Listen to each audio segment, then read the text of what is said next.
बिस्मिल्लाहिर्रहमानिर्रहीम। प्यारे लिस्टर्स, देखने, चाहने और सुनने वालों, मैं हूं आप सबका अपना इनाम खान। मेरी जुड़त जहां पाकिस्तान टेलीविजन से है, फिल्म से है, स्टेज से है, वहां बायसे फख्र मेरा रेडियो पाकिस्तान है। बहुत खुशबख्त है ये महीना, जिस महीने में नबी करीम सल्लल्लाहु अलैहि वसल्लम की आमद हुई। मेरा इशारा 12 रबीउल अव्वल की तरफ है। इतनी रहमतों, इतनी बरकतों, इतनी सालतों वाला महीना, शुक्र अल्हम्दुलिल्लाह कि मेरी जिंदगी के एक और साल में देखना नसीब हुआ। अगर हम बात करें अपने नबी करीम सल्लल्लाहु अलैहि वसल्लम की, जो रहमतुल मुसलमीन बनकर नहीं भेजे गए बल्कि कुल रहमतुल आलमीन बनकर भेजा गया, परवरदिगार के महबूब तरीन शख्सियत, जिनकी खातिर मेरे रब ने इस कायनात को उनके आने से पहले सजा दिया।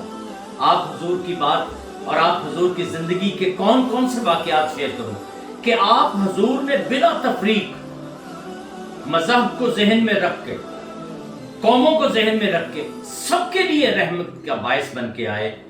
मुझे याद है कि इस्लाम बज़ौर शमशीर नहीं फैला, वो आप हुजूर के औसाफ से, आपकी सलाहियतों से, आपकी सुन्नत मुबारका से, आपकी आदतों से लोगों ने पॉजिटिवली इस्लाम को कबूल करना शुरू किया। एक वाकया मेरे जहन में आ रहा है।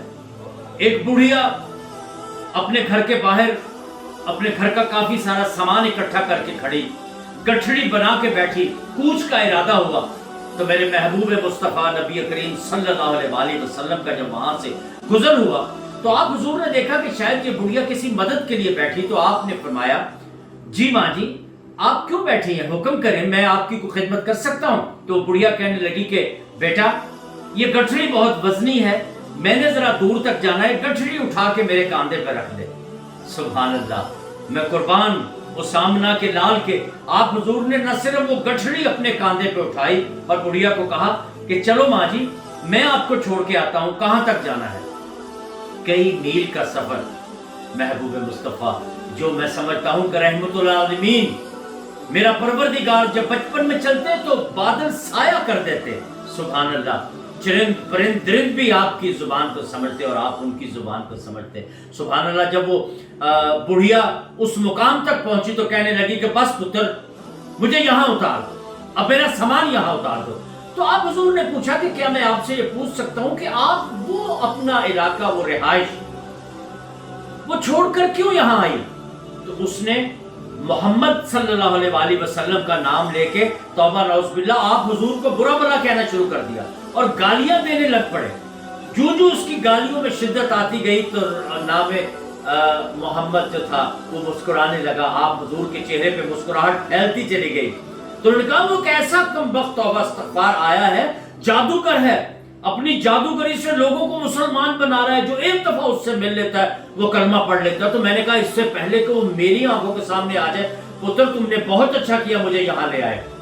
तो आप मुस्कुराए और बुढ़िया का कंधा थपथपा के कहने लगे कि अगर बुढ़िया मैं कहूं कि वो मोहम्मद मैं हूं, तो फिर उस बुढ़िया ने जब ये अल्फाज सुने तो उसके अवसान खाता, उसके माथे पे पसीना शराबोर आ गया, पूरा जिस्म पसीने में डूब गया और कपकपी तारी होने लगी। तो कहने लगी कि तुम मोहम्मद हो? कि जी, मैं ही मोहम्मद हूँ। वो बुढ़िया आप हुजूर सल्लल्लाहु अलैहि वसल्लम के कदमों में गिरकर गिड़गिड़ा कर माफी मांगने लगी। अगर उसने कहा कि तुम मोहम्मद हो तो तुम जादूगर नहीं हो, तुम वाकई अल्लाह के रसूल हो, तुम अल्लाह के नबी हो और आखिरी नबी हो, बिस्मिल्लाह करके मुझे कलमा पढ़ाओ। तो आप हुजूर ने कलमा पढ़ाया और वो औरत भी मुसलमान हो गई। ये थी मेरे नबी की सीरत, ये थी मेरे नबी की तबीयत, ये थे मेरे नबी के औसाफ।